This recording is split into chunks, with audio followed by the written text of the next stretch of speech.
On est aujourd'hui le dimanche 19 Mar Cheshvan et on est aujourd'hui le 1er novembre. Et le cours sera pour la réussite totale dans tous les domaines de la famille Touati, David et Chava, pour l'élévation de l'âme de Lucie, Rachel, Bat Zina et Yaoul ben Kamra, pour la Refoua Shelema de Yitzhak ben Alouha, pour une bonne santé Yaakov ben Zina et Simcha bat Kamra, et pour la réussite de Yitzhak ben Zina et bat Simcha et Machlouf ben Yaakov, ainsi que pour l'élévation de l'âme de Yaakov Franco ben Rosa, ainsi que pour l'élévation de l'âme à la mémoire de Shmuel ben Yosef Boaziz. On commence notre cours, alors après une longue interruption, on va reprendre pour l'instant, en tous les cas, notre série Gilgulim, et on va essayer d'approfondir des notions dont on a déjà parlé, mais puisque le Ari Akadosh lui-même, après avoir parlé de notions, il revient dans différents chapitres et il les approfondit et il creuse de plus en plus, on va faire exactement comme lui. Les notions ne sont pas toutes nouvelles, mais l'approfondissement sera très important. Alors on commence tout de suite, et il est possible aussi que dans ce cours, je sois amené à ramener des notions qui sont liées d'Afka la paracha qui vient de passer, Parashat Vayera, et on va voir plus ou moins comment les choses vont avancer. Alors il dit, on est dans le chapitre 12, et on est au milieu du chapitre 12, parce qu'après je reviendrai au tout début du chapitre 12, mais je commence le chapitre 12 par plus ou moins le milieu ou vers la fin. Veda, sache, Ki ka'asher igia zman tset aneshama mitor haklipot. On va aujourd'hui voyager de l'autre côté du rideau. Maintenant, les cours sur les Gilgulim, par définition, on est toujours de l'autre côté. Et donc, nous, on est dans un monde qui s'arrête à nos yeux, au voile créé par nos yeux. Qu'est-ce qu'il y a derrière ce voile? On n'en sait rien. Et donc, mais en vérité, derrière ce voile, il y a énormément de choses. Il y a toute une réalité, plus réelle encore que la nôtre, parce qu'elle est beaucoup plus forte, elle est beaucoup plus, on pourrait dire, structurée. Et donc, derrière le rideau de nos yeux, il y a énormément de choses. Et voilà que l'Ari Akadosh va nous expliquer quel est le parcours de l'âme avant de venir dans ce monde. Parce que bon, un enfant naît, ou plutôt déjà bien avant, au moment de la conception, comme on le sait, l'âme commence à arriver dans notre monde et à se brancher, à se connecter comme un fil avec un ballon en haut. Disons que le ballon c'est l'âme. L'âme ne peut pas encore rentrer dans le corps, puisqu'on parle de la conception, on parle des tout premiers instants après la relation.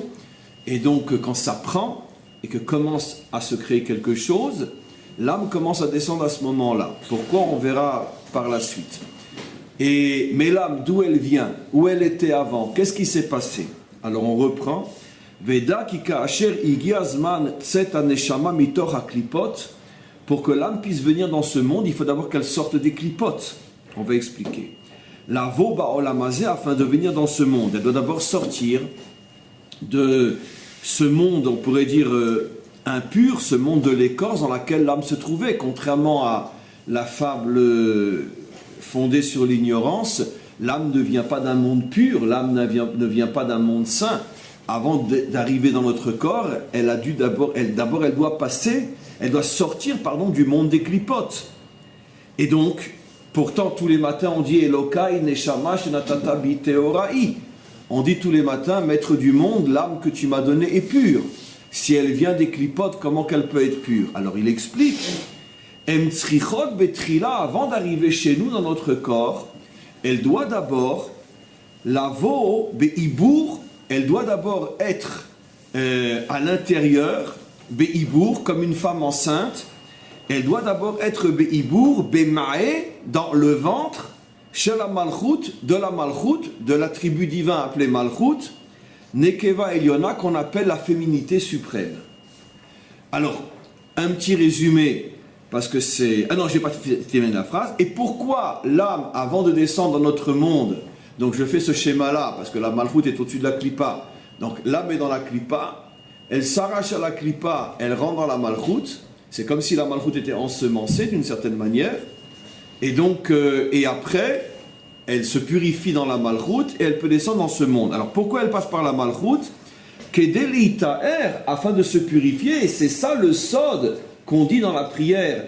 Elokai neshama shenatabi teorai. La question, vous auriez dû vous la poser depuis longtemps. Qu'est-ce que ça veut dire teorai? On ne peut dire qu'une chose est tahor que si elle a été impure. On ne dit pas une pierre, elle est théora. On ne dit pas l'air, il est tahor. Quelque chose qui ne peut pas contracter l'impureté, ça n'a aucun sens de dire qu'il est tahor, qu'il est pur. Donc, au contraire, du fait que tous les matins on dit Neshama shenatatabi teorai, l'âme que tu m'as donnée est pure, ça prouve donc bien. En français, ça sonne pas bien, parce qu'en français, pur, ça peut vouloir dire pur depuis toujours. On peut dire que Dieu est pur. Mais en hébreu, d'où la catastrophe de la traduction, en hébreu, tahor n'est possible que s'il y a eu touma. Parce que s'il n'y a pas eu touma, ça ne veut rien dire que c'est tahor. Tu ne peux pas dire que quelque chose est mouillé si tu n'as pas été en contact avec de l'eau. D'accord? Ma main, si elle est mouillée, c'est que forcément j'ai été en contact avec quelque chose de liquide. Donc si c'est tahor, c'est qu'il y a eu forcément touma. Donc comment on peut dire tous les matins, l'âme que tu m'as donnée est théora? Vient le Ari Akadosh, il explique. Parce qu'effectivement, elle n'a pas toujours été théora. L'âme qu'on a n'a pas toujours été théora. Pourquoi? Parce qu'avant de rentrer dans notre corps, elle a dû d'abord sortir du monde des clipotes, qui est un monde extrêmement négatif. Elle a dû se purifier à l'intérieur de la malchoute. On verra pourquoi la malchoute. Et seulement après, dans notre monde, c'est ce qu'il dit. Afin qu'elle puisse se purifier, elle passe par la malchoute, Sham, là-bas, mais halaat, de la maladie, Tum'a, et de l'impureté, Zohamat, de la souillure, à clipote des clipotes. Asher nitakvu bam beotam betocham, parce que pendant tout le temps que l'âme était dans la clipa, elle était malade, elle était impure, et elle était souillée. Et donc, elle ne peut pas descendre directement dans notre corps comme ça. Il faut qu'elle passe par la malchoute, mais on verra avec les cours à venir, pas tout aujourd'hui, qu'il y a différents degrés de purification. On n'a pas tous le même niveau de purification de l'âme. C'est pour ça qu'il y en a qui sont plus malades que d'autres, il y en a qui sont plus problématiques d'autres. Ve'onam zman shiatam sham. Mais par contre, le temps que l'âme va passer dans la malchoute, Eino Shave n'est pas le même pour toutes les âmes. Qui est figeder aneshama, ça va dépendre de l'âme elle-même, car il est la koar vesrut, parce que ça dépend de la force et de la capacité qu'a cette âme, leitakev sham, de rester là-bas dans ce monde spirituel, bebetel amlea, dans le ventre de la féminité enceinte. Ça fait allusion à la malchoute. Daker les gamre betitradesh, et ça dans le but de la purifier et de lui redonner son statut de chadash, de nouveau ou de renouvelé. Alors bien sûr, imaginez-vous, je veux dire, même un code est moins codé que cette phrase-là. À quoi il fait allusion? Surtout que j'ai pris volontairement au milieu du texte et j'ai pas lu tout ce qu'il y avait avant, mais parce que dans la construction de ce que je peux vous transmettre, j'ai décidé de prendre les choses du milieu vers le début et après de reprendre et aller vers la fin. Mais quoi qu'il en soit, de quoi on parle? Comme vous le savez, les choses ne sont pas 100% nouvelles, puisque qu'est-ce que l'âme fait dans la clipa? On parle bien sûr de l'âme des Bnei Adam, donc les descendants de Adam. Depuis que Adam a fauté, ces cours-là on les a déjà faits, à ce moment-là, comment on va le revoir? L'âme clalite qu'il avait en lui, puisque chacun d'entre nous porte en lui des étincelles de tous les enfants qui vont sortir de lui. Ça veut dire que même dans 10 générations, l'enfant que je ne connaîtrai jamais, qui ne connaîtra même pas mon nom, qui ne saura même pas que j'ai existé, malgré tout, l'étincelle de son âme était inclue en moi. Puisque sans moi, il n'y aurait pas eu mon fils, duquel il y aurait eu mon petit-fils, et ainsi de suite. La vérité, c'est que si on veut être très très très médaillé, on ne dira pas que c'est une étincelle de l'âme, on dira que c'est une étincelle du lévouche de l'âme. Mais on ne rentre pas, puisque le Ari Akadosh lui-même, quand il n'a pas envie de faire la différence, il fait la différence, on ne va pas être plus malin que lui. Lui, il dit c'est l'âme, il sait sans doute pourquoi il dit ça. Quoi qu'il en soit... Non, mais c'est l'âme qui donne par les maîtres du monde, et les bouches qui donnent les parents. Mais justement, c'est ce que je viens de dire. Mais lui, il dit l'âme, donc c'est une erreur. Il se serait trompé? Non. Ça veut dire que Kaniré, qu'il y a un lien tellement étroit entre le lévouche et l'âme, c'est pour ça que généralement, quand le Ari Akadosh parle de ce que les parents donnent, il parle toujours de l'âme. Alors que lui-même, il a dit, c'est pas l'âme, c'est le lévouche. Pourquoi tu fais comme ça? Alors, Kaniré, que l'Ari Akadosh veut nous faire comprendre que l'âme et le lévouche sont tellement impliqués l'un dans l'autre que c'est pratiquement la même chose. Donc c'est pour ça que dire que les parents donnent les vouches ou dire qu'ils disent l'âme, c'est pratiquement la même chose. Mais quoi qu'il en soit, ce n'est pas le sujet maintenant. Donc quoi qu'il en soit, toutes les âmes des Bnei Adam jusqu'à aujourd'hui, et jusqu'à la délivrance et bien après, étaient inclus donc dans l'âme de Adam et Rishon. Et rappelez-vous, on va le revoir de toute manière, mais ce texte-là, on l'avait déjà vu dans un autre chapitre qu'il reprend maintenant au début du 12e chapitre. Qu'est-ce qui s'est passé quand il y a eu la faute? À ce moment-là, il y a eu en vérité cinq répartitions de l'âme clalite, de l'âme globale de Adam. La partie la plus élevée de l'âme, elle a quitté le corps de Adam avant même qu'il ne faute, avant même qu'il ne pense à fauter. C'est-à-dire quand il était déjà dans une prédisposition de penser à fauter, déjà la partie la plus haute de l'âme l'a quitté. Ce qui veut dire que cette partie de l'âme qu'on appelle le Zihara Ilaha, la lumière d'en haut, est un niveau d'âme qui est tellement élevé qu'il n'a été esquinté ni par la pensée, ni par la parole, et à plus forte raison, par l'acte. Premier niveau d'âme. On ne sait pas, on ne comprend pas, mais pour l'instant on voit les choses techniques. Deuxième niveau d'âme, c'est, je parle du haut vers le bas, la partie d'âme qui, même pendant la faute, n'a pas été éjectée de Adam et est restée dans Adam. J'ai donné l'exemple, rappelez-vous, de Lo Aleinu, un accident de voiture. Si le choc est très fort et que les fenêtres sont ouvertes, il y en a qui sont éjectés de la voiture et qui peuvent tomber dans un ravin ou je ne sais où. Et il y en a aussi qui restent dans la voiture. Si le ballon s'est ouvert, si la ceinture était bien fermée, etc., ils restent dans la voiture. Peut-être qu'ils seront moins esquintés que ceux qui ont été projetés. Donc il y a une partie de l'âme de Adam qui est restée dans Adam. Et c'est une partie d'âme relativement forte, moins forte que celle qui n'a pas pu supporter la faute et qui est partie avant même la pensée. Mais cette partie d'âme est restée dans Adam, et ça prouve qu'elle est extrêmement forte, parce que comme on va le voir, elle a été grâce à ça préservée au moins de tomber dans les clipotes. Il y a une autre partie d'âme qui, elle, après va passer, c'est la troisième dimension, qui va passer chez Caïn et Avel. Ça veut dire qu'elle ne va pas rester dans Adam, mais de son vivant, cette partie d'âme va sortir de Adam pour être donnée à Caïn et Avel. Le Ari Akadosh dit que la partie d'âme qui a été donnée à Caïn et Avel, au moment où Adam s'est uni à Chava, cette partie d'âme est malgré tout moins pure, ou on va dire, est plus esquintée malgré tout que la partie d'âme qui est restée dans Adam. Après, quatrième niveau, c'est les âmes qui au moment de la faute, et c'est 99,9% des âmes, nous c'est sûr qu'on fait partie de ces âmes-là, les âmes qui au moment de la faute ont été éjectées du corps de Adam et sont tombées dans la clipa. Évidemment, ne regardez pas cette image-là dans la dimension physique de notre monde. On parle du monde d'en haut. Ça veut dire qu'elles ont été éjectées et sont tombées dans les clipotes. C'est la grande majorité des âmes d'Israël. Et c'est pour ça qu'il dit que toutes les âmes doivent maintenant être sorties de la clipa. Donc les âmes ont été éjectées de Adam. Je vais vous donner un exemple très simple, vous allez voir. Ma marche dans la vie de tous les jours. Les âmes ont été éjectées de Adam et sont tombées dans la clipa. Quatrième partie. Cinquième partie, on le verra, ça c'est nouveau, par contre on l'a encore jamais vu, pas comme il l'explique maintenant dans ce chapitre 12. La cinquième partie, c'est des âmes qui, elles, n'ont même pas pu être dans la clipa. Parce que si on tombe dans la clipa, quand on reviendra, on rentre directement dans un corps juif de naissance. C'est des parties d'âmes qui sont tombées encore plus bas que la clipa et qui vont tomber dans les non-juifs qui un jour se convertiront. Ça veut dire que les non-juifs qui un jour se convertiront, comme on le sait, n'ont jamais été non-juifs. Un non-juif ne peut en aucun cas se convertir, c'est absolument impossible.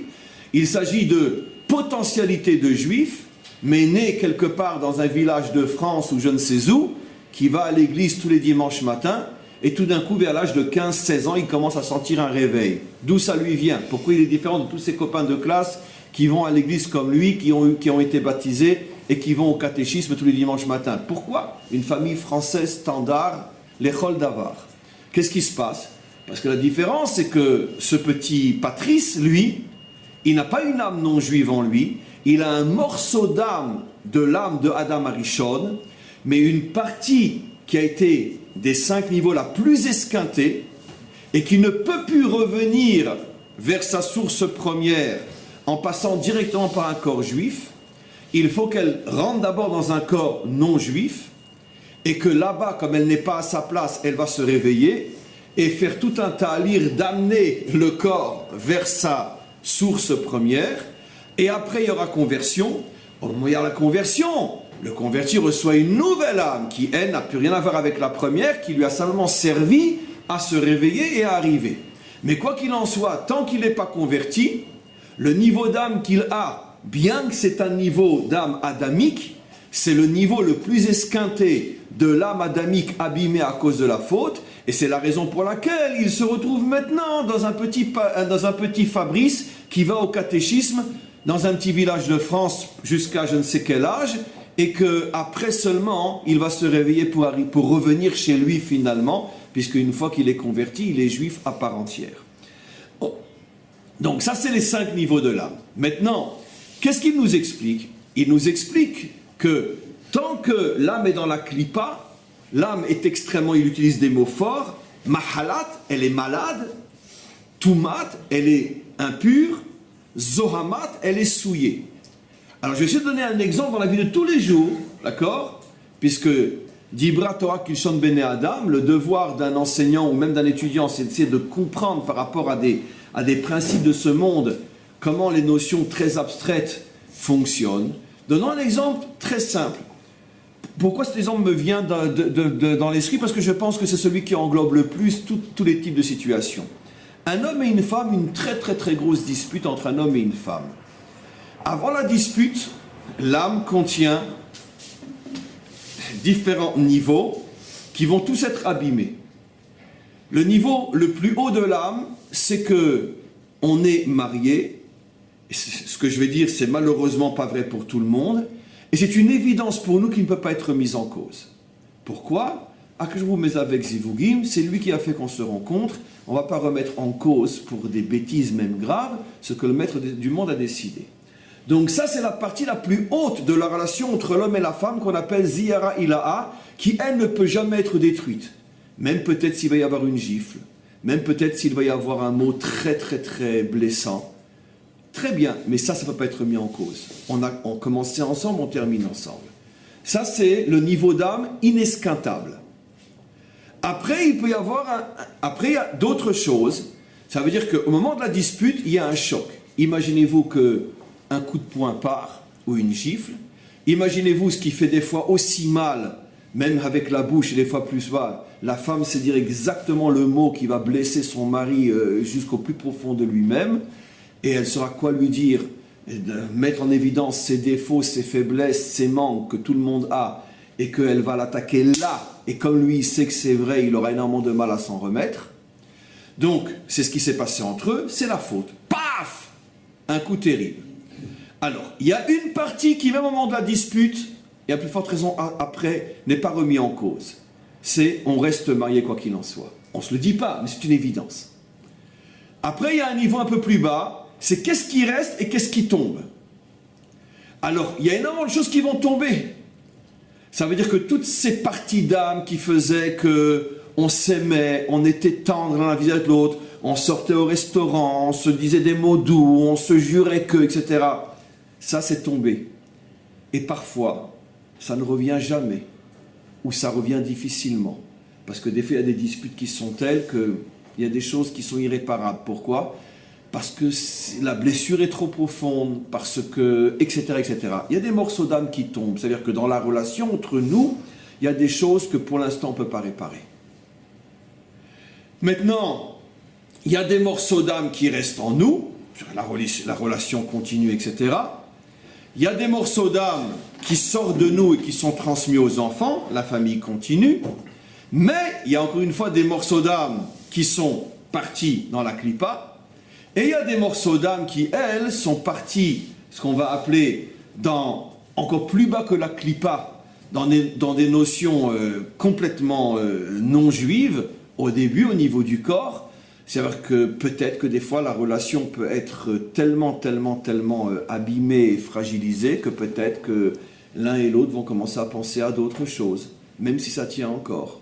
C'est-à-dire que c'est complètement parti dans un monde étranger. C'est tous les cas de figure possibles.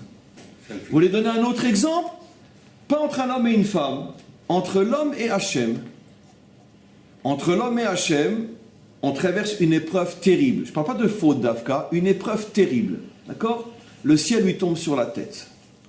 Malgré tout, un homme normal préserve son zira ilaha. Je ne vais pas changer de religion pour autant. D'accord? Mais je vais m'affaiblir énormément.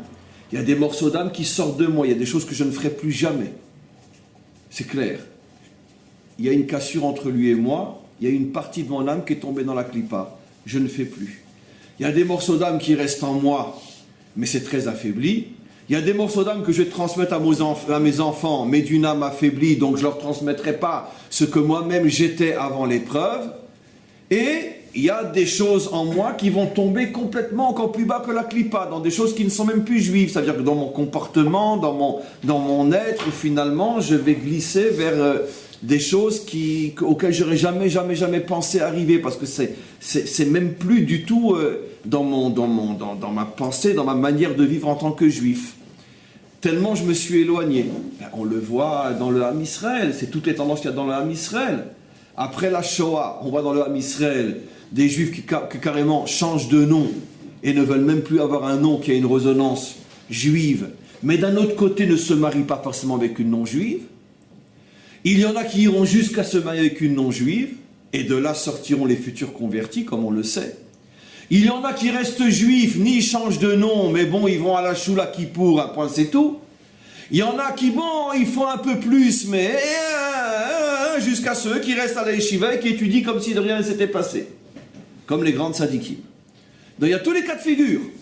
Quand il y a un choc, ça produit globalement, dit le Ari Akadosh, on verra si on ne l'a pas encore vu dans les mots, mais c'est moi qui vous le dis, 5 cas de figure possibles. Il n'y en a pas 6, il n'y en a pas 7, il n'y en a pas 4, il y en a 5. Pourquoi 5? Parce que le monde a été créé avec la lettre He, comme on le dit, que c'est Beïbaram. Ça correspond aux 5 parties du nom divin, Yud, Ke, Vav, Ke, avec la lettre Yud qui se divise en 2. Ça correspond aux 5 niveaux de l'âme, de la Yechida au Nefesh. Ça correspond au chiffre de la Malchut, la dernière lettre du nom divin, etc. Les 5 livres de la Torah. Et donc le chiffre 5 est un chiffre que l'on connaît et qui représente, on pourrait dire, l'ensemble des structures. C'est pour ça qu'on parle dans la Kabbalah des 5 partsoufim, des 5 dimensions du divin, etc., etc., etc. Donc, c'est pour ça que quand il y a une cassure, c'est au niveau de ces 5 parties, et à ce moment-là, tout tombe. Oui. Mais ça pose des questions très importantes. Parce que, par exemple, nous, avec les maîtres du monde, je vous donne des dernières entre les relations entre hommes et femmes. Nous, avec les maîtres du monde, quand il a fait les brides, il a dit, même si vous voulez, partir, je vous lâche pas. Je vous lâche pas. Alors, ça c'est... Zira ilaha. Mais j'avais miné zivugim. Mais dans un coup... Non, cette partie, c'est ça ce qu'on appelle le zira ilaha, ça veut dire qu'on ne peut pas se détacher de lui, c'est impossible. Mais entre un homme et une femme, oui. Si ça représente entre la relation d'un homme avec son boré olam, et la question, il y a deux sortes de zivugim. Il y a ton âme sœur, alors tu as les zira ilaha, mais tu as une femme où tu n'as pas tes mérites. Alors c'est là, il y a les divorces, il y a tout. Ok, c'est pour ça que j'ai parlé du cas du zivug. Rappelez-vous, que, comme la question était inclue dans ma manière de présenter, que Akjour mais avec zivugim. Ça veut dire Akjour mais avec zivugim, ça parle bien sûr du vrai zivug. C'est sur ça qu'il est dit avec zivugim. Si c'est un vrai zivug, il y aura toujours le zira ilaha. S'il y a un divorce, alors c'est sans doute une preuve, c'était pas une moitié d'âme, disons. Ça ne veut pas dire que c'est vrai qu'il faut divorcer pour autant, mais c'est pas une moitié d'âme. Maintenant, le problème c'est que c'est pas à nous de juger si on est dans un vrai zivug ou pas. Parce que d'Afka, quand on comprend bien les choses, on s'aperçoit qu'un vrai zivug est toujours beaucoup plus difficile qu'un faux zivug. Parce que là où il y a du émet, il y a énormément de forces contraires d'Afka. Donc c'est pas si c'est facile ou pas facile. Mais quoi qu'il en soit, si c'est un vrai zivug, le divorce est impossible. Impossible. Il y a malgré tout une exception à la règle. Mais on ne va pas faire un cours sur le zivug, je vous en supplie. Donc, une fois que j'ai fini, il n'y a plus de questions sur le couple. Il y a malgré tout une exception à la règle. Si Hachem m'a donné la vie, c'est qui tient à moi, c'est pour il m'a créé. Est-ce que je peux me suicider malgré tout? Oui, bien sûr. Un homme peut se tirer une balle dans la tête. C'est-à-dire, il peut mettre fin à ce que Hachem a voulu. De la même manière, il existe, oui, une possibilité d'un divorce dans un cas de vrai zivoug. C'est une forme de suicide. Maintenant, comment je vais le savoir? Eh bien, comment je vais savoir si j'ai divorcé un vrai zivoug et dans ce cas-là, je me suis suicidé? C'est très simple. Exactement pareil qu'un suicide. Quand tu t'es tiré une balle à la tête, t'es mort. Tu te relèves plus. Tu peux te donner une claque, tu te relèves. Tu peux être malade, tu te relèves. Mais si tu tires une balle à la tête, tu ne te relèves plus. Si tu as divorcé un vrai zivoug, comment tu vas le savoir? C'est que tu t'en sortiras plus jamais. Tu vas traîner la patte jusqu'à la fin de ta vie. Tu vas rester une épave jusqu'à la fin de ta vie. Si tu t'en remets, c'est la preuve que ce n'était pas un vrai zivoug. Ça, c'est un klal fondamental. Donc, on pourrait presque dire que quelqu'un qui a divorcé et qui sent que sa vie n'a plus de sens, il a intérêt à vite revenir vers elle ou elle vers lui avant qu'elle se remarie avec quelqu'un d'autre, parce qu'après c'est fini. Et c'est sur ça qu'il est dit que c'est une mitzvah de se remarier avec sa femme divorcée tant qu'elle ne s'est pas elle-même remariée. Ça fait allusion à quelqu'un qui, après le divorce, sent qu'il est en train de s'écrouler, ou lui ou elle, ce qui serait apparemment la preuve qu'il vient de se suicider. Et donc la Torah lui dit, ne fais pas l'idiot, reviens vite, parce que tu viens de te tirer une balle dans la tête, sauf la seule différence, c'est que si tu la répouses, c'est une sorte de triatamétive, une sorte de résurrection. Mais par contre, si jamais elle s'est remariée entre-temps, c'est fini. Donc, tu es laissé pour mort jusqu'à la fin de ta vie. Maintenant, si tu divorces, et qu'après tu recommences ta vie, et que Baruch Hashem, tu es heureux, tu fais une nouvelle famille, etc., et tu tires un trait sur le passé, d'accord? C'est ce qui est souhaitable d'ailleurs, c'est la preuve que la première n'était pas le vrai zivoug, donc il n'y a rien à regretter, sauf peut-être les enfants au milieu, mais quoi qu'il en soit, il n'y a rien à regretter par rapport à la relation, puisque la preuve c'est que maintenant tu es heureux, avant tu ne l'étais pas. Donc, malgré tout, on peut divorcer d'un vrai zivoug, mais à condition qu'on sente qu'on est mort après. Donc maintenant je reviens à ce qu'on explique. Donc, dans un cas de faute, il va se passer exactement la même chose jusqu'à ce qu'on fasse teshuva, puisque maintenant lui il parle de faute. Si quelqu'un fait une vraie faute, mais attention, pour qu'il y ait les 5 niveaux, il faut une vraie faute. Qu'est-ce qu'on appelle une vraie faute? Quelque chose qui dans notre génération est très très rare sur le plan spirituel, qui est plus facile à trouver sur le plan humain. C'est-à-dire, un vrai chilul Shabbat dans notre génération, c'est pratiquement impossible. Parce qu'un homme qui a appris, qui connaît l'importance et la valeur de Shabbat, et qui, malgré tout, profane Shabbat en pleine connaissance de cause, pour profaner un point, c'est tout, sans aucun intérêt, ni parce qu'il avait un intérêt ou peu importe, mais vraiment parce que je ne veux plus Shabbat, c'est très rare. Dans notre génération, ça n'existe pratiquement pas et ça fait longtemps que ça n'existe pas. Généralement, ceux qui transgressent aujourd'hui, c'est 2 cas de figure. Je ne connais pas vraiment l'importance de Shabbat, ou j'ai eu une faiblesse, une tentation, un besoin, un intérêt qui fait que c'est pas pour Shabbat que j'ai transgressé. C'est parce que j'ai pas su résister. Voilà, on m'a proposé une grosse affaire à faire Shabbat, c'était 1 million d'euros. Non, c'est pas que je me fous de Shabbat, mais c'est que je préfère 1 million d'euros. D'accord? Donc ça s'appelle pas ça encore une vraie faute. C'est une faute très grave, mais c'est pas de celle qu'on parle qui casse tout. Donc la vraie faute, c'est très rare. Quelqu'un va s'amuser à manger non cachère stam, c'est impossible. S'il ne sait pas, il mangera non cachère. S'il sait, ça ne lui arrivera pas de manger pas cachère. Par contre, sur le plan humain, oui. On peut avoir un cas de quelqu'un qui tue dans un moment de colère, alors qu'il sait très bien que c'est grave. Et ce qui est beaucoup plus fréquent, malheureusement, c'est la débauche. Ça veut dire que je sais parfaitement que c'est interdit. Je sais parfaitement que je suis un criminel, je sais parfaitement que je suis une ordure, mais c'est plus fort que moi, j'y arrive pas. D'accord? Ça, c'est une vraie faute. Alors, qu'est-ce que font ce genre de fautes? Maintenant, soit sur le plan spirituel, soit sur le plan humain, elles vont péter la personne aussi aux 5 niveaux. Alors, il y a une partie de l'âme qui, elle, ne disparaît pas. C'est celle qui va te permettre de faire teshuva. Parce que si toute l'âme est esquintée, comment tu vas faire teshuva? Donc Hachem a prévu un système qui est tel que même dans une faute faite en pleine connaissance de cause, malgré tout, il y a une partie de l'âme qui, elle, ne saute pas. Sauf un seul cas de faute où même le Ziraïla'a est esquinté. Le Ari HaKadosh n'en parle pas parce qu'il parle rarement, si je ne me trompe pas, jamais de ce cas-là. Lui s'adresse à des juifs qui l'étaient avant la faute et qui le restent pendant et qui le redeviennent après. Mais il y a un seul cas, ce qu'on appelle les minimes, c'est-à-dire ceux qui vont consacrer leur vie à se battre contre le peuple juif. Des juifs qui se battent contre Israël. Voilà. Donc il y en a plein, on le sait, dans notre génération aussi, où leur combat, c'est de faire du mal aux juifs. Et donc ceux-là, eux, bien qu'ils sont nés juifs et sont pères juifs, peut-être même que leur père était rabbin. Je vous ai déjà expliqué que l'un des deux qui sont venus arrêter le beau-père du rabbi à l'époque des bolcheviks était lui-même le fils d'un grand chassid qui était le chassid du père du rabbi qu'il venait arrêter. Donc ça n'a rien à voir avec qui était ton père, ta mère, etc. Il avait sans doute lui appris dans un Talmud Torah et une yeshiva jusqu'à l'arrivée de la Révolution où il a tout lâché. Il est devenu un commissaire bolchevique qui arrêtait les juifs eux-mêmes et les fusillait en prison. Mais quoi qu'il en soit, ce niveau-là, fini. À partir du moment où un juif, par idéal, pas par colère, mais par idéal, se retourne contre son peuple, à ce moment-là, il perd son ira ilaha. Automatiquement, qu'est-ce que fait la Providence?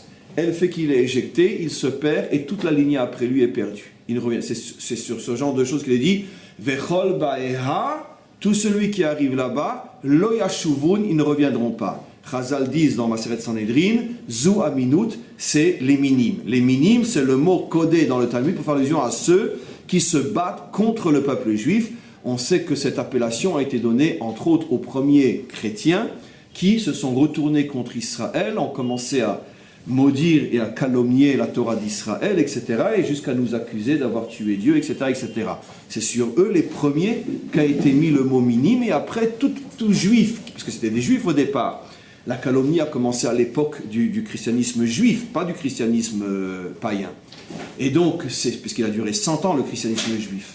Et donc, lorsque cette secte a commencé à se retourner contre Israël, c'était à l'époque de Rabban Gamliel, à ce moment-là, on les a nommés minimes, et c'est contre eux qu'on a inséré cette 19e bénédiction, enfin prière, dans la Hamida, à la mini, à la machinine, c'est un secret pour personne, ça faisait allusion à une prière pour la destruction de cette secte qui commençait à se retourner contre son père et sa mère. On dit que Ben Avoya, il a fait tchouva quand même, à Acher. Non, il n'a pas qu'il a fait Teshuvah, mais c'est pas grave. Mais c'est Rabbi Yochanan qui est parti le chercher au Gehinom. Il n'a pas fait Teshuvah, mais effectivement, c'est pour ça qu'il semblerait qu'il y ait une marloquette entre le Bavli et le Yerushalmi. Le Bavli dit qu'il a été récupéré, mais le Bavli dit que toutes ses fautes étaient des fautes spirituelles. Il n'a fait de mal à personne. Le Yerushalmi dit qu'il s'est battu contre Israël. Et dans le Yerushalmi, on ne dit pas qu'il a été récupéré. Donc il y a une marloquette sur lui. Mais quoi qu'il en soit, tant que ça reste des fautes standards, même manger du porc à Kippour dans un Beth Knesset, tu es récupérable. Pourquoi? Parce que tu fais de mal à personne, c'est un problème entre toi et Hachem, et le Ziraïla ne disparaît pas. Alors, dans un cas, encore une fois, de faute consciente, qu'est-ce qui va se passer? Jusqu'à ce que tu fasses tes chouvas, tu as une partie qui n'est pas esquintée, celle qui te permettra de faire tes chouvas. Une partie qui tombe complètement dans la clipa, c'est-à-dire tu as toute une dimension dans ton âme qui est tombée dans des forces contraires, et c'est la raison pour laquelle tu sens que tu n'es plus comme avant, il y a des choses que tu n'as plus envie de faire, des choses qui ne te parlent plus, etc. Ça, c'est la partie de ton âme qui est tombée dans la clipa. Il y a, selon la faute, une partie d'âme qui est restée en toi, ce que tu continues à faire, et une partie d'âme que tu transmets à tes enfants, c'est le chinour et la famille que tu vas construire. Finalement, c'est l'aspect familial, l'aspect personnel, ça fait allusion à la partie d'âme qui reste en toi. Et ce qui passe à tes enfants, c'est ta dimension familiale, et qui n'est pas forcément toujours identique. Des fois, un homme est plus coulant avec sa famille qu'avec lui-même, des fois c'est le contraire, il est plus coulant avec lui-même et il exige plus vis-à-vis des enfants, peu importe. Mais c'est, encore une fois, et il y a la partie d'âme qui, elle, la dimension guérim, ça veut dire qu'il y a encore pire que dans la clipate, ça veut dire des choses que vraiment, complètement, tu ne fais pas, tu as laissé complètement tomber. Parce que quand tu la mets dans la clipa, malgré tout, parce que c'est difficile à exprimer la différence entre un morceau d'âme dans le corps des guérims avant la conversion et la partie d'âme dans la clipa. Par rapport à moi, dans la vie de tous les jours, ça fait allusion à quoi? Comment je vois une différence? Alors je dirais comme ça. Quand c'est une partie d'âme qui est dans la clipa, ça veut dire que je ne fais plus certaines choses, mais d'un autre côté, je sens que c'est pas bien. Je sens pas bien. Je vais plus à la tfila. Je vais plus. D'accord? Je vais plus les tfilines. Mais d'un autre côté, je sens que c'est pas bien. Parce que l'âme, dans la clipa, elle est toujours restée juive. Elle est prisonnière. Il y a une force qui m'empêche de continuer à faire ce que je faisais. Je sens un rejet. Mais d'un autre côté, le fait de sentir un rejet, ça fait que je sens quelque chose. Ça, c'est une âme dans la clipa.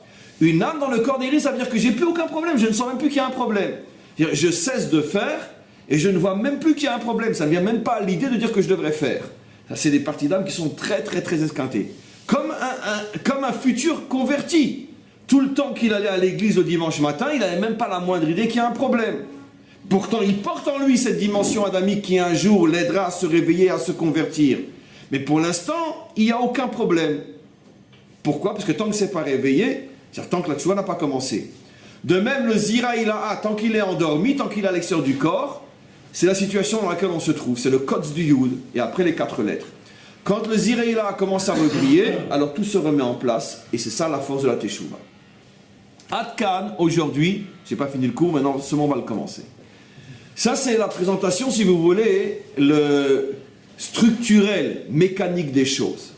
Mais je vous avais dit qu'on allait passer maintenant, apparemment, à autre chose, et je ferai le lien, et vous allez comprendre au fur et à mesure, parce que les notions sont beaucoup trop abstraites, même que je m'efforce de les habiller dans des exemples très concrets. Mais quoi qu'il en soit, ça reste très abstrait, et je voudrais faire rentrer ces notions-là dans quelque chose de plus proche de nous. La paracha qu'on vient de lire ce Shabbat, j'ai eu l'occasion ce Shabbat de faire de nombreux cours sur ce que je vais dire, et je voudrais faire un petit résumé pour que ça soit aussi devant vous et que ça puisse être aussi enregistré pour d'autres. Alors maintenant, on va passer à une autre nouvelle catégorie, et avant la fin du cours, je ferai le lien entre la première partie du cours et la deuxième. Maintenant, je passe à la paracha de la semaine dernière, comme si c'était jeudi matin. Il y a une question que le Ari Akadosh demande sur ce qui vient de se passer ce Shabbat, dans la lecture. C'est pourquoi les anges, Abraham ne sait pas que ce sont des anges, pourquoi les anges viennent au même moment, l'un d'entre eux annoncer à Sarah qu'elle va avoir un enfant, le futur Yitzhak, et 2 d'entre eux sont censés continuer leur chemin pour aller détruire Sdom. Pourquoi il faut que ça se passe au même moment? Sdom ne peut pas être détruite indépendamment de l'annonce. Pourquoi? Quel est le lien entre les deux? On aurait pu très bien imaginer que 2 ans, ou 2 ans avant, ou 2 ans après, ou peu importe, ou même le même jour, mais des anges qui ne viennent pas en même temps, il y a forcément un lien. S'ils viennent ensemble, et que dans cet ensemble, les uns ont la mission d'annoncer la naissance de Yitzhak, et les autres de partir détruire Sdom, on est dans la Torah, on n'est pas dans un fait divers. Il y en a qui venaient guérir Abraham et sauver Lot. Oui, d'accord, mais après ils partent pour Sdom, quoi qu'il en soit. Donc il va participer à la destruction de Sdom, même s'il sauve Lot. Parce qu'on dit qu'il y a 3, il y a un parmi, c'était le maître du monde lui-même pour l'annoncer pour les garçons, et les 2 c'était des anges pour détruire. Ok, mais c'est la question que je demande. Pourquoi au même moment? Puisque, enfin c'est pas moi qui demande, c'est le Ari Akadosh. Pourquoi au même moment? Puisque ce sont des missions qui sont à l'extrême opposé l'une de l'autre. L'une c'est pour annoncer la vie, et l'autre c'est pour détruire et tuer. Donc, pourquoi au même moment? Il y a forcément un lien, on est dans la Torah. Dans la Torah, tout est forcément lié. Quel est le message?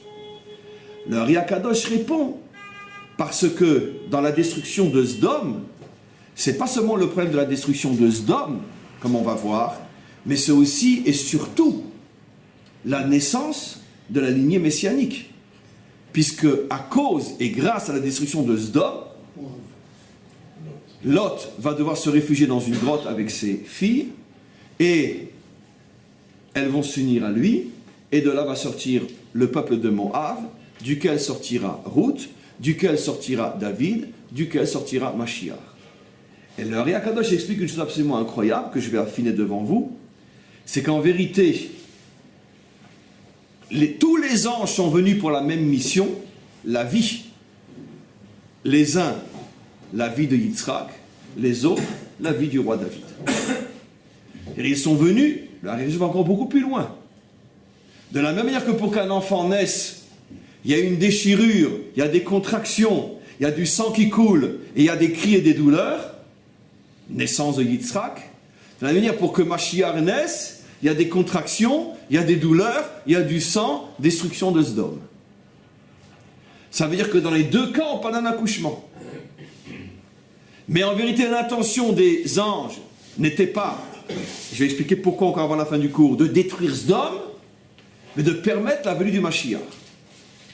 Pourquoi ça doit passer par la destruction de Sdom? On va expliquer, il explique lui aussi. Donc on a commencé à répondre techniquement, c'est extraordinaire, à la première question, techniquement parce que la profondeur n'a pas encore été touchée.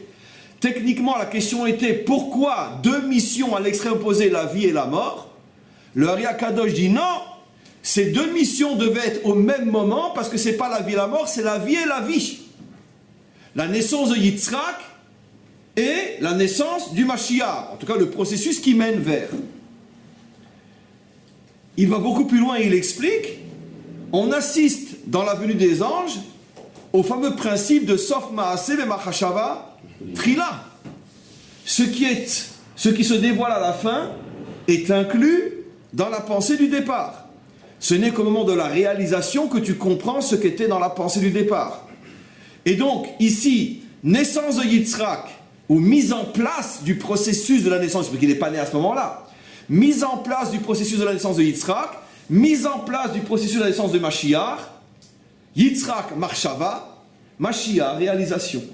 Donc ça ne pouvait être qu'au même moment, c'est mathématique, ça ne pouvait être qu'au même moment. Mais maintenant, le Ari Akadosh pose une autre question. Mais pourquoi Dafka, on pourrait dire le ta'alir de la venue du Mashiach dépend de la naissance de Yitzhak? L'histoire juive n'a pas commencé avec Yitzhak, elle a commencé avec Abraham. Donc si déjà on se serait attendu à ce que, indépendamment de Yitzhak, au moment où Abraham commence à construire sa mission et commence à construire Israël, par exemple au Lech Lecha, puisque Sdom existait déjà à cette époque-là, on aurait pu imaginer, ou alors non, on aurait pu imaginer après la séparation entre Lot et Abraham, quand Lot est parti, c'était bien avant l'annonce de la naissance de Yitzhak, on aurait pu imaginer, et si c'était marqué dans la Torah, personne n'aurait posé la question pourquoi. Qu'après qu'ils se sont séparés, on aurait eu un verset, et ce fut après un certain temps, et un ange vint et détruit Sdom, et Lot se réfugia dans la grotte, et la même histoire, sauf pas lié à la naissance de Yitzhak, mais lié à la naissance d'Abraham. La réponse, on la connaît, parce que le Mashiach est meyuchas à Yitzhak et non à Abraham. C'est-à-dire Gvura, Malchut. Parce que le Mashiach, dans son naissance, est le fils de Yitzhak et non le fils d'Abraham. Rappelez-vous, qui c'est qui nous enseigne ça? Comment il s'appelle? Clairement, le dernier enseignement d'un certain maître à la fin de la pacha qu'on commence cette semaine, Chaye Sarah. De toute façon, moi j'en ai que deux que je cite toujours, mon pistolet de droite et pistolet de gauche. Comment? Balatourim, bien sûr. Qu'est-ce que dit le dernier Balatourim de la pacha qu'on a commencé cette semaine? Il dit, le Mashiach s'appelle Mashiach ben Yitzhak. Alors, tous les commentaires posent la question, pourquoi Mashiach ben Yitzhak? Notre paracha. Après, on va voir dans quel contexte il dit ça. Que chez Yipol Yishmael Ba'acharit Ayamim, lorsque tombera Ishmael à la fin de l'histoire, Az Yitzmar ben David Shehu Mitoldot Yitzhak. À ce moment-là, au moment de la chute d'Ishmael, apparaîtra Ben David, qui est le Toldot Yitzhak, qui est le descendant de Yitzhak. Tous les commentaires posent la question que je repose pour la 1e fois devant vous. Mimanavshar, où tu veux l'appeler, dis-tu de faire moins de bruit là-bas, où tu veux l'appeler du nom de ses vrais parents, dans toute la Torah il s'appelle Mashiach ben David, ou David ben Yishai. Des fois le Mashiach lui-même est appelé David ben Yishai, ou quand on dit le mot Mashiach, dans toute la Torah c'est Mashiach ben David. Et si tu veux l'appeler du nom des pères fondateurs, alors ça devrait être Mashiach ben Yaakov, car tous les enfants d'Israël sont appelés, par rapport au père d'en haut, les enfants de Yaakov. On n'a jamais vu un juif qui est appelé Ben Yitzhak. Alors quelle est l'intention? La réponse, on la connaît, c'est ce que suggère le Balatourim, c'est qu'ici, il ne s'agit pas d'une affiliation généalogique, mais d'une affiliation morale et spirituelle. Le modèle qui inspire le Mashiach, c'est ni Yaakov, ni Abraham, mais Yitzhak.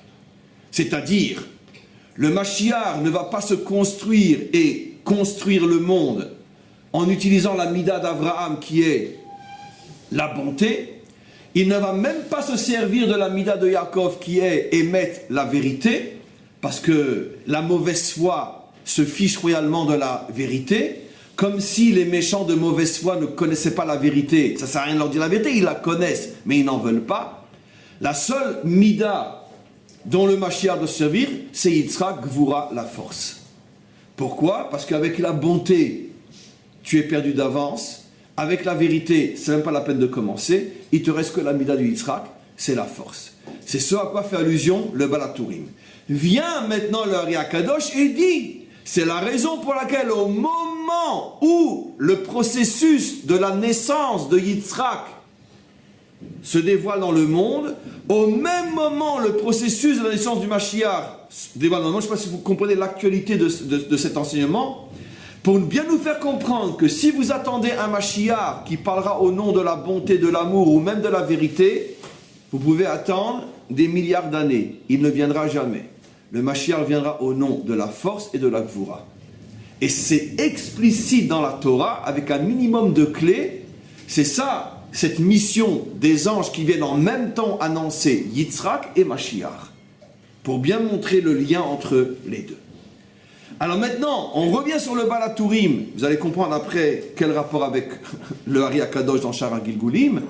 On revient maintenant au Balaturim, au sujet de quoi le Balaturim nous apprend que Mashiach est Ben Yitzhak, parce que le dernier verset de la parasha qu'on a commencé cette semaine est où Ve'al pene kol echav nafal, le verset parle d'Ishmaël.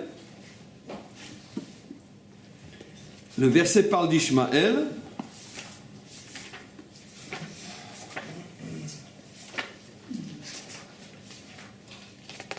Le verset par Ishmaël. Ve'ele shne chaye Ishmaël, voici les années de vie d'Ishmaël. Vaishkenu mechavila al shur, il s'est installé de Chavila al shur, etc. Al pene kol echav nafal, mais un jour il tombera devant tous ses frères. Alors, bien sûr, ce verset, un enfant de 6 ans comprend qu'il annonce la chute d'Ishmaël. Al pene kol echav nofel, malgré l'étendue de sa force, viendra un jour où il tombera.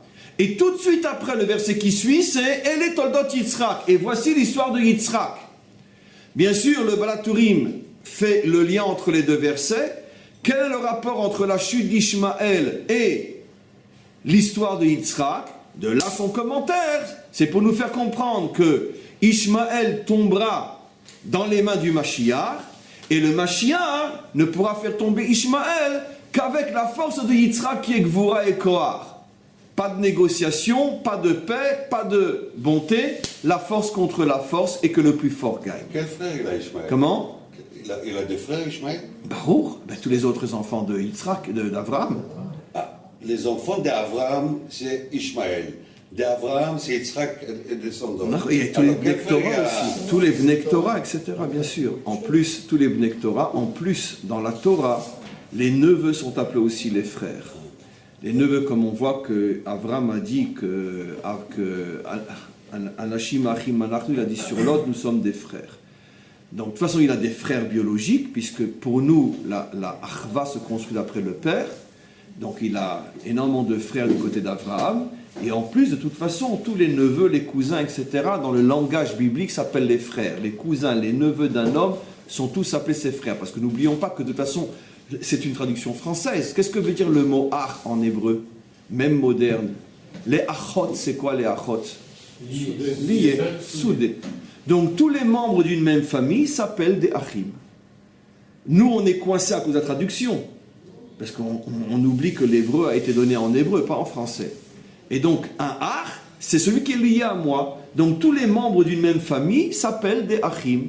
C'est d'ailleurs la raison pour laquelle, à l'intérieur du peuple juif, on voit souvent que nos maîtres nous disent que 2 juifs sont appelés des achim, puisqu'ils sont liés par le même peuple. Et c'était sa nièce, il l'a appelé achot, etc. Dans la parasha de cette semaine d'Afka, l'explication de Rashi. Elle est liée à moi, de la même famille.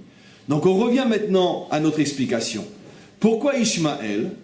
Pourquoi? Parce que justement, là, le Balaturim s'arrête là. Maintenant je reviens, je fais du ping-pong, Balaturim, Ari Akadosh, c'est la même chose. Moi j'ai ma petite idée là-dessus, je suis pratiquement sûr que l'Ari Akadosh, est un Gilgul du Balatourim. Mais c'est mon avis, à moi, ça n'engage que moi, parce que tout ce que le Ari Akadosh dit au niveau du Sod, le Balatourim dit au niveau du Remez. Parce que Balatourim, son Pérouche, il a Alpi Remez, et Zé Alpi Sod, et à mon avis, c'est la même âme. Ou deux niveaux d'une même âme, Roar, Neshama, etc., peu importe. Mais quoi qu'il en soit, donc, le Balatourim nous apprend que le Mashiach est celui qui va faire tomber Ishmaël, et on revient à Ari Akadosh qui nous dit, et pourquoi Ma Kesher? Parce que Ishmaël, c'est le dernier galop d'Israël, comme on le sait. Le dernier combat d'Israël avant la délivrance, c'est le combat contre Ishmaël. Jamais les Juifs n'ont eu la possibilité, l'occasion de se battre contre Ishmaël durant toute leur histoire, puisque durant toute l'histoire où Ishmaël n'existait pas, où on était soumis à Ishmaël, le Galout Sfarad. Mais jamais on n'a été d'égal à égal à se battre sur un champ de bataille l'un en face de l'autre. Et donc c'est seulement notre époque. C'est pour ça que le Ari Akadosh dit, quand il y aura ce combat entre Israël et Ishmaël, ça sera le dernier combat avant la délivrance finale. C'est pour ça que le Balatourim parle du Mashiach à ce moment-là. Et on revient maintenant à la Parsha de la semaine dernière. Donc on comprend pourquoi Yitzhak et pourquoi Mashiach. Maintenant on va aller un petit peu plus loin. C'est quoi en vérité la force de la Gvura? C'est en vérité la force de la Malchut. Comme on le sait, que la Malchut, elle est Yoneket mais à Gvurot. Ce qu'on appelle les Chamesh Gvurot, pour ceux qui connaissent un petit peu ces notions-là. Alors, c'est pas nouveau, pour ça je vais expliquer. On sait que fondamentalement, toutes les sphirotes, tous les attributs divins sont traversés, c'est comme des lampes si vous voulez, les attributs. Mais ils sont fondamentalement traversés par deux types de courants. Le plus et le moins, c'est intéressant, c'est incroyable comment la science elle correspond à ces notions qui ont déjà été écrites il y a des milliers d'années. Le plus et le moins, Chesed et Gvura. Chesed, c'est plus, tu donnes, Gvura, c'est moins, tu retires. Quand tu te débarrasses d'un ennemi, tu as enlevé quelque chose. Donc la Gvura est toujours minus, moins. Tandis que le Chesed est toujours plus, tu apportes. Donc, c'est les deux courants qui passent dans les lampes. Et donc, chaque lampe, elle reçoit un courant différent. Par exemple, toutes les sphirotes du côté droit, qui sont Chochma, Chesed, Netzar, les trois sphirotes du côté droit reçoivent un courant plus, reçoivent un courant Chesed. Mais, selon que le Chesed soit dans Chochma, ou dans Chesed lui-même, ou dans Netzar, on pourrait dire l'expression du chesed est différente. Donne un exemple simple. Une expression du chesed au niveau de la chokhma. Quelqu'un qui enseigne sans savoir, sans demander ou attendre une contrepartie. Ça s'appelle chesed sheba sechel. Il donne ce qu'il sait sans contrepartie. Qu'est-ce que c'est chesed sheba chesed? C'est quand quelqu'un, plus maintenant au niveau de sa tête, mais au niveau de sa personne, donne son contrepartie, c'est Chesed Sheba Chesed. Qu'est-ce que c'est Chesed Sheba Netzar? Netzar, ça suppose déjà qu'il faut faire un effort, les Natsear.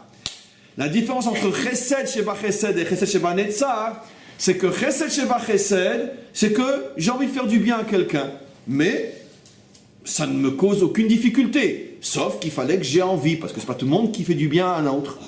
Netzar, c'est que j'ai une difficulté à faire du bien. Et malgré tout, je ne me décourage pas jusqu'à ce que j'arrive à faire le bien. Mais dans les trois cas, chesed dans le cerveau, chesed dans l'acte, ou chesed dans le combat pour pouvoir faire le bien, quoi qu'il en soit, toujours chesed. Il y a un autre courant qui est le courant moins, qui lui passe en trois sphirotes, qui sont bina dans le cerveau, gvura dans les actes, hod dans l'équivalent de Netzar. J'explique. C'est quoi Gvura? Gvura, c'est la retenue, c'est moins, c'est le courant moins, c'est la retenue. C'est-à-dire quoi? Au niveau du cerveau, c'est que je suis metzamtsem, je n'enseigne qu'à celui qui mérite et que la quantité que je juge nécessaire de lui enseigner. Parce que je ne suis pas obligé ou devant une personne que je pense qu'il ne mérite pas, je n'enseigne pas, je code, je ferme la bouche. Tandis que Chokhma, c'est j'enseigne à tout le monde et je ne regarde pas. La grande machloket qu'il y avait dans le Talmud, Masechet Brachot, entre Rabban Gamliel et Rabbi Yoshua. Rabban Gamliel disait Kol Talmid she'en noto chokeboro lo yikanes bet hamidrash. Tout Talmid qui n'a pas fait ses preuves qu'il est un vrai Yireh Shamayim, il ne rentrera pas au Bet Hamidrash. Rabbi Yoshua disait, mais donne-leur la chance, tant qu'ils ne rentrent pas, comment tu vas savoir comment ils vont devenir? Et Rabbi Yoshua disait, laisse rentrer tout le monde. Tant que c'était Rabban Gamliel qui avait le pouvoir de décision, la majorité ne pouvait pas rentrer. Un jour, c'est Rabbi Yoshua, pour une raison interne, peu importe, c'est pas le sujet, qui a repris les choses en main. Il a ouvert le Bet Hamidrash. On a dû rajouter 400 safsalim. Sur chaque safsal, on pouvait mettre des bancs, 4 personnes. Donc ça veut dire que se sont rajoutés au Bet Hamidrash, 4 fois 400, 1600 élèves en un seul jour se sont rajoutés au Bet Hamidrash. Pourquoi? Parce que lui, il n'était pas regardant. Celui qui veut rentrer, qui vienne et qui rentre. Donc, Rabban Gamliel, il est Gvura, il trie. Rabbi Yoshua, il est Chesed, il ne trie pas. Maintenant, au niveau de la Gvura elle-même, c'est les actes. Gvura Sheba Gvura, un acte de Gvura, c'est-à-dire, je ne donne qu'à celui qui mérite. Tu me demandes un service, mais qui tu es pour que je te rende ce service? Je mesure mon service. Il y a des fois où il faut, oui, mesurer un service. Avec un enfant, si tu lui donnes tout sans mesurer, eh ben, il va te claquer entre les mains et finalement, un jour, tu le regretteras. Donc, il faut savoir mesurer. Pareil entre un homme et une femme. Dans n'importe quelle relation humaine, tu ne peux pas toujours être oui. Si tu veux vraiment le bien de la personne, il faut savoir parfois dire non. Gvura. Et qu'est-ce que c'est Od? C'est quoi? C'est que je suis modé, c'est la Oda'a, là c'est déjà un peu plus complexe, c'est-à-dire que même dans les moments où Hachem se comporte avec moi d'une manière dure, je continue à le louer. Ça veut dire que c'est toujours la même notion, ça veut dire que je fais un effort pour louer la Midat Hadin. J'accepte sur moi la rigueur d'Hachem au point de continuer à être attaché avec lui, à lui même dans les moments difficiles. Donc ça c'est les deux courants qui passent. Chesed et Gvura. Alors maintenant, revenons à ce qu'on explique par rapport à notre texte. La Malchut, qu'est-ce qu'elle reçoit comme courant? Puisque volontairement je ne l'ai pas cité. Elle reçoit Chamesh Gvurot. Elle reçoit toutes les Gvurot. Mais pourquoi Chamesh? Non seulement les 3 que j'ai cités, elle reçoit la Gvura de Bina, la Gvura de Gvura et la Gvura de Od, mais elle reçoit encore 2 qui sont au-dessus, Atik et Arir. Ça veut dire qu'il y a au-dessus de toutes les sphirotes, je vais décoder, vous inquiétez pas, ce qu'on appelle le Keter. Et le Keter est une sphira qui se décompose en 2 sphiras qu'on appelle Atik, qui est Pnimiut Keter, et Arir, qui est Chitzoniut Keter. L'intériorité du Keter et l'extériorité du Keter. C'est quoi concrètement? Vous inquiétez pas, je vais le dire en français. Keter, c'est Messirut Nefesh. Le don total de soi, ça veut dire, on pourrait dire presque le don du sacrifice, Akedat Yitzhak. Akedat Yitzhak, comme par hasard. Qui c'est qui révèle le Keter dans le monde? Yitzhak, je suis prêt à me sacrifier pour. Le seul équivalent de je suis prêt à me sacrifier pour, c'est Ishmaël. C'est le seul qui est prêt à se sacrifier pour. Même les kamikazes japonais, c'est pas encore un bon exemple. C'est très proche, mais c'est pas encore, parce que c'était des soldats. Tandis que le sens du sacrifice chez Ishmaël, c'est n'importe quel citoyen, même une femme, même un enfant. Donc, on va en reparler. Donc, c'est quoi Yitzhak? Sens du sacrifice. Et donc, ça, c'est Keter. Quand un homme place au-dessus de sa propre vie quelque chose qui est tellement fort qu'il est prêt à même à donner sa vie pour ça. Qu'est-ce que signifie? Et donc pourquoi c'est Gvura? Parce que c'est un acte violent.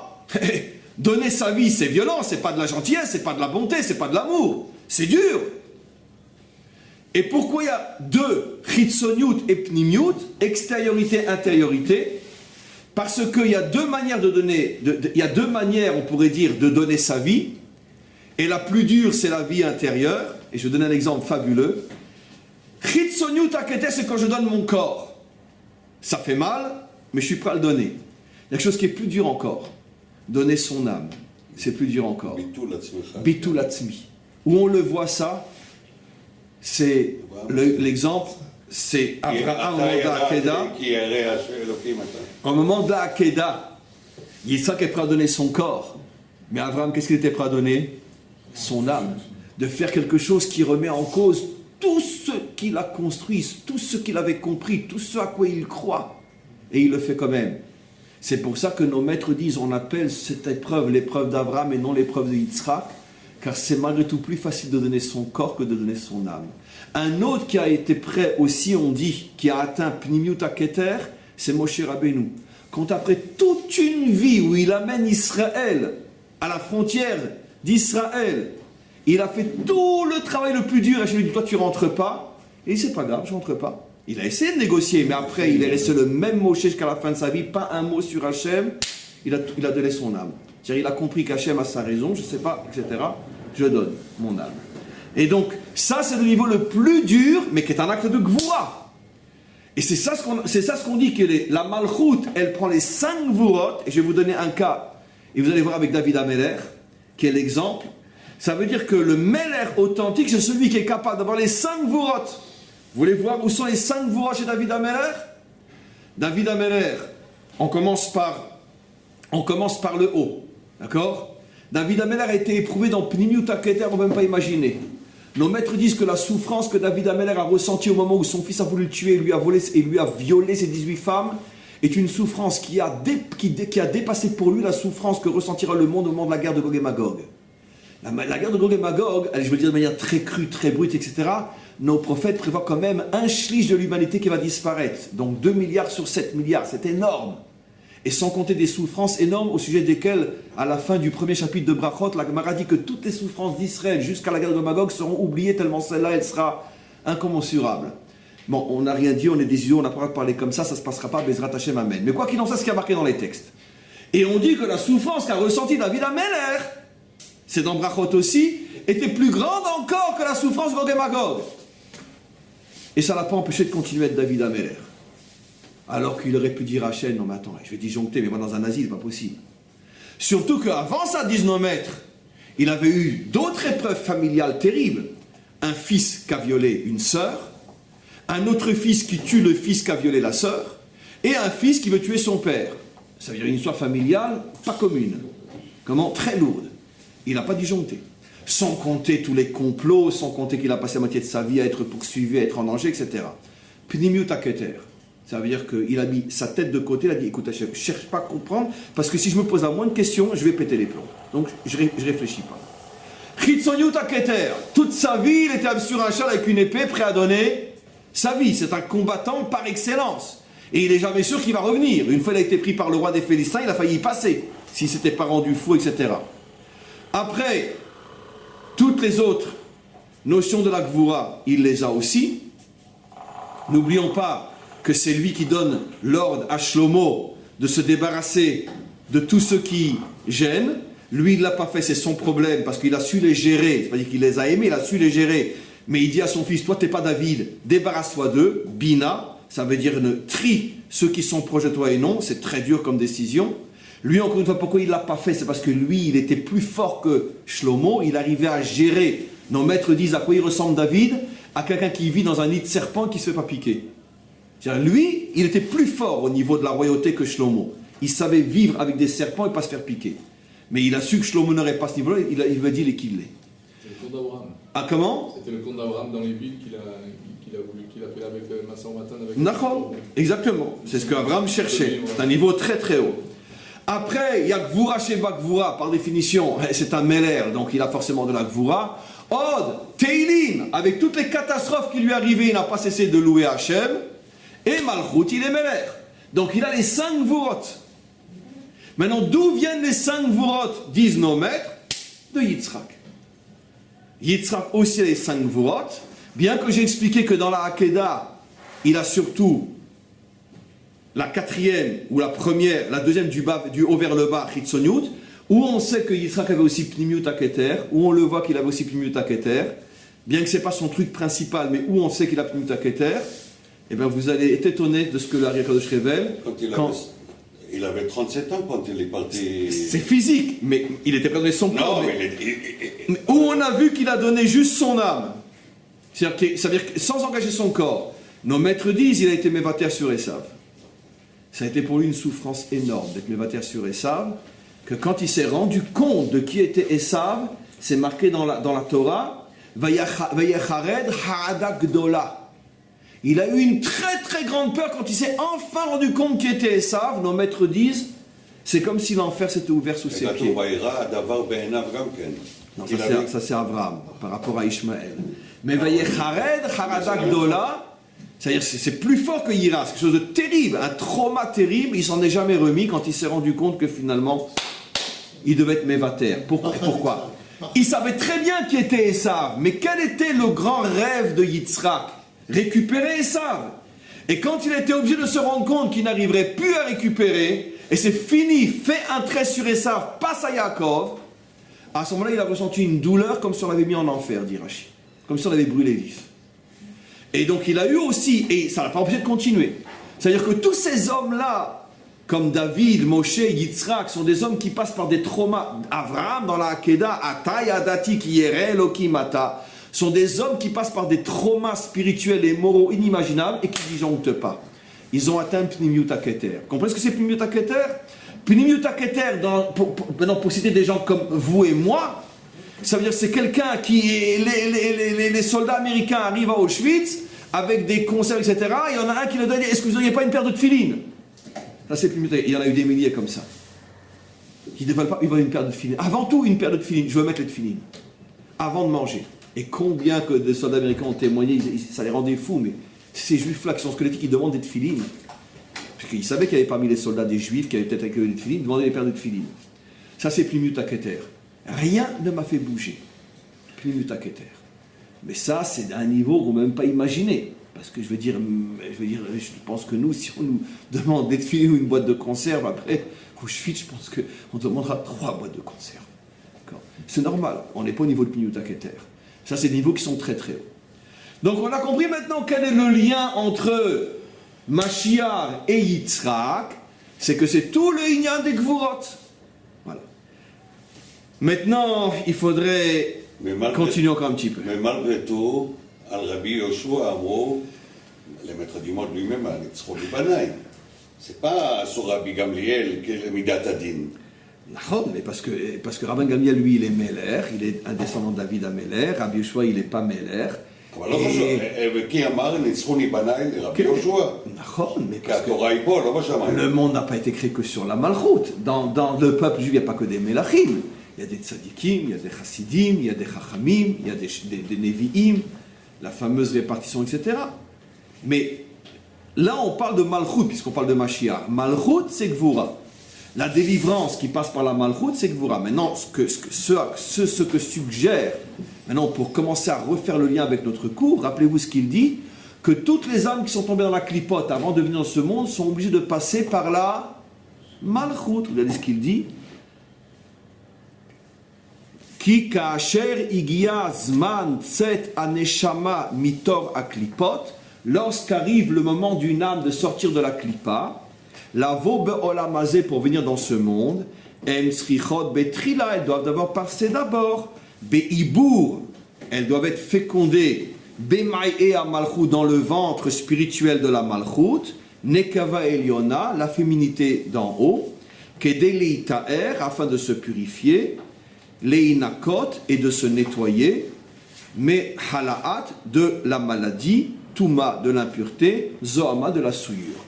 Ce qui veut dire que la malchut en haut, elle joue un rôle réparateur, que dans la mesure où, comme on le sait, la quasi-presque totalité des âmes sont sorties de Adam pendant la faute et sont tombées dans la klipa, et donc ce qui veut dire que à 90%, on va dire, le Ham Israël, à part les très grandes sadikim, qui eux, leur âme vient d'ailleurs, mais dans toutes les générations, le Ham Israël, c'est des âmes qui étaient dans la klipa, qui ont dû passer par la malchut.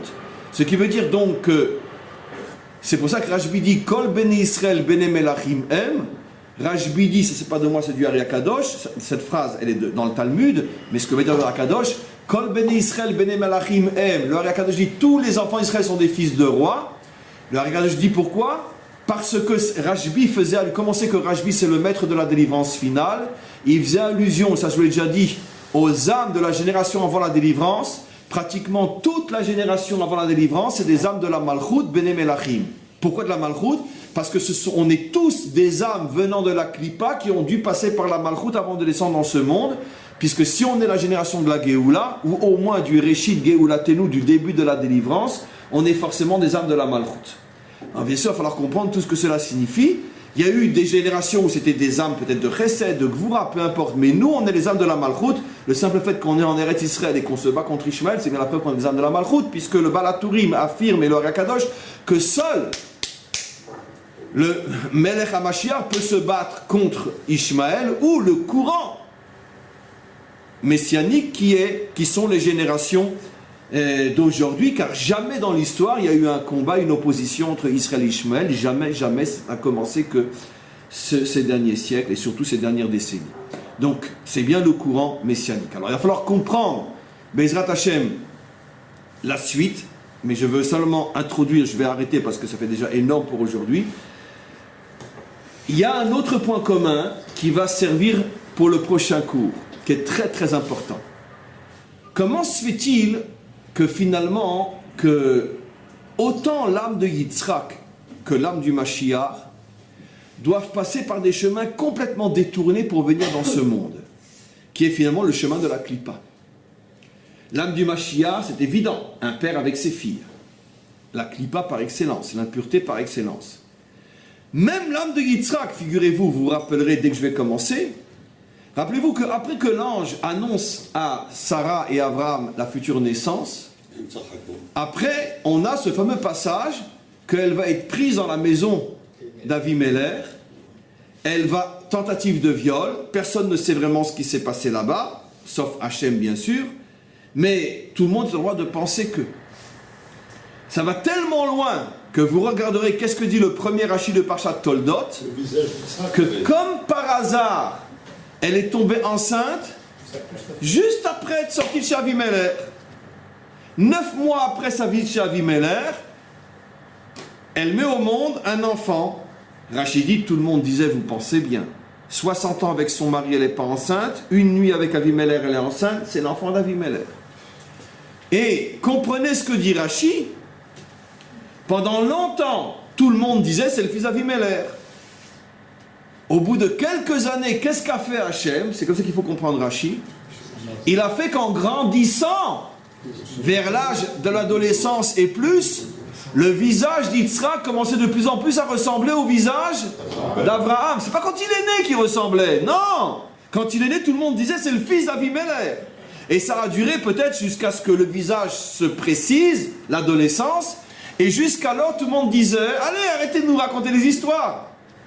Ce n'est que très tard, quand a commencé Toldot Yitzhak, c'est ce que dit Rashi, l'histoire de Yitzhak, donc pas quand il avait 2 ans, quand il a commencé à être à l'âge adulte, qu'à ce moment-là tout le monde dit ah non, c'est évident, non, pardon, excusez-nous, oui, c'est bien le fils de son père. Très bien. Alors la question est, pourquoi la Providence a-t-elle voulu que là aussi, non seulement la naissance, mais même l'enfance de Yitzhak soit à ce point voilée au niveau identitaire que les gens n'acceptaient pas que c'est bien l'enfant d'Abraham. Donc ça veut dire que l'identité était falsifiée. Ce qui veut dire qu'il y a un point commun avec Mashiach, de la même manière que Mashiach vient d'une manière qui est complètement tordue, Ribono Shel Olam, après que les anges viennent annoncer à ses parents enfin qu'ils vont avoir un enfant, tu as besoin de continuer à les faire souffrir de cette manière jusqu'à ce qu'il ait 13 ou 14 ans le gosse, d'avoir cette honte. J'imagine qu'elle devait avoir honte de marcher dans la rue. Parce que non seulement on l'a traité de stupide, d'hypocrite et de menteuse. Et de malade mentale. Avoue que c'est l'enfant d'Avimelech, mince alors. Et la honte qu'elle devait supporter. Pourquoi ce détour? Il ne peut pas y avoir une naissance normale, etc. Bien, au contraire. Voilà. Et donc ça, Bezrat Hashem, on le verra le prochain cours. Comment? Oui, Daïtama, ça continue, dans la lignée messianique aussi. Donc, Bezrat Hashem, on continuera ce cours la prochaine fois. C'est déjà énorme pour aujourd'hui.